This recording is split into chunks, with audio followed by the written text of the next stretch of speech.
اچھا، جب منشور کی بھی بات کر رہے ہیں، ہم گرینڈ الائنس کی بھی بات کر رہے ہیں، آج ہم نے دیکھا کہ خیبر پختونخوا کے بھی کچھ اضلاع کے اندر باقاعدہ ورکر کنونشن بھی کیے گئے تحریک انصاف کی جانب سے، اور پھر پرویز خٹک صاحب بھی کہہ رہے ہیں کہ انہیں لگتا ہے کہ خیبر پختونخوا میں اس وقت پاکستان مسلم لیگ نون اور جے یو آئی بھی ایک ٹف ٹائم دینے کے لیے تیار ہو سکتے ہیں الائنس اگر بن جاتا ہے ان کا. تو اس سارے سینیریو میں آپ ان چیزوں کو کس طرح سے دیکھ رہے ہیں؟ اور پاکستان پیپلز پارٹی بھی آلریڈی ایک اچھے طریقے سے اپنا وہاں پہ الیکشن کمپین کر کے گئی ہے. میں بڑا اس کو پازیٹیو لے رہا ہوں. دیکھیں، پیپلز پارٹی نے وہاں پہ باقاعدہ ایک انتخابی کمپین کا آغاز کیا جی، اور اس کے بعد اس تک وہ پی ٹی آئی پارلیمنٹیرینس، کیا اس کا نام ہے، خٹک صاحب کی پارٹی کا، انہوں نے وہاں پہ اب جو پی ٹی آئی نے وہاں پہ اپنے کنونشن اور جلسے شروع کیے ہیں، یہ ایک پازیٹیو ایک سائن ہے کہ جس طرح ہم پہلے بات کر رہے تھے کہ آپ ایک پارٹی کو اس انتخابی سیاست سے باہر نہیں نکال سکتے. جی، یہ ایک اچھی چیز ہے کہ انہوں نے اپنا انتخابی عمل کا آغاز کیا ہے اور ان کو اجازت ملی ہے انہوں نے جلسے جلوس کرنے کی. حالانکہ چھوٹے موٹے واقعات ہوئے ہیں، دیر کے اندر پولیس نے گھیرا ڈالا، اس قسم کے ایک دو واقعات میں سمجھتا ہوں یہ بھی نہیں ہونے چاہیے. جو لوگ سیاست کر رہے ہیں ان کو سیاست کرنے کے لیے سب کو برابری کی سطح پہ آپ ان کو حقوق دیں تاکہ وہ اپنی سیاست کریں. کیونکہ اگر آپ انتخابات کے اندر کسی ایک پارٹی کو سائڈ پہ کر دیں گے، کسی کو ترجیح دیں گے، آپ کے انتخابات کے اوپر سوالیہ نشان کھڑے ہوں گے. یہ فیصلہ عوام نے کرنا ہے، عوام کا مینڈیٹ ہے، عوام کو اپنا فیصلہ کرنے دے.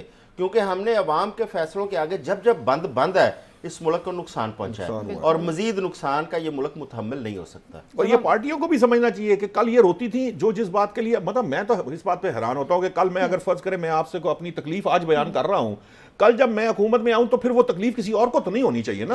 بات تو تب بنتی ہے. یہ کیا طریقہ ہوا کہ جناب جب آپ 2018 میں آپ چیخے مار رہے ہو اور جب آپ کا تھوڑا سا وقت بدل جائے تو آپ کہیں جناب کہ نہیں سب کچھ اچھا جی، یہ انہوں نہیں کرنی ہے. دیکھیں لیڈرز جو ہیں، یہ ذمہ داریاں سیاسی جماعت کی، یہ ذمہ داری انہوں نے لی ہے.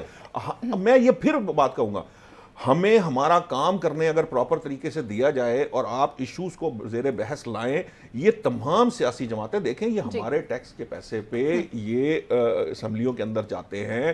اس کے اوپر اب آپ اس کو عیاشی کا لفظ کہیں نہ کہیں، اس کو کہیں جو بھی ہے، تنخواہ دار ہوتے ہیں، وہاں تنخواہ لیتے ہیں، وہاں سے پیسے لیتے ہیں. ہمارے لیے کام کرنا ہے انہوں نے.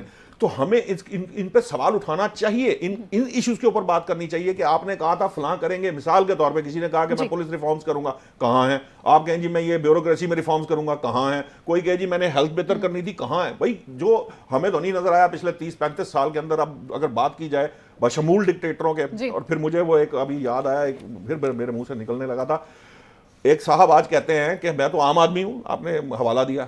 بھائی وہ عام آدمی نہیں تھے، وہ ڈکٹیٹروں کے خاص الخاص رہے ہیں جس کی وجہ سے وہ بنے ہیں. یہ ہمارے سامنے ہم نے دیکھا ہے. وہ جو کہتے ہیں نا ہم عام تھے، وہ عام سے خاص تک وہ جو سفر ہے وہ ہماری آنکھوں کے سامنے گزر کے گیا. لگتا ہے آنے والے دنوں میں ان کو کوئی اچھی پوزیشن مل سکتی ہے؟ تو وہ نہیں، یہ تو ایک ڈیبیٹ ہے نا، یہ تو عوام کو بہتر ہے نا. آپ فرض کریں، میں آپ کو مثال دیتا ہوں، ایک عام آدمی فرض کر لیتے ہیں کہ ایک عام آدمی ایک بہت بڑا سارا خواب دکھاتا ہے جو جس میں عام آدمی اس کے درگاہ میں آ جاتا ہے تو وہ لوگ اس کی طرف راغب ہوں گے.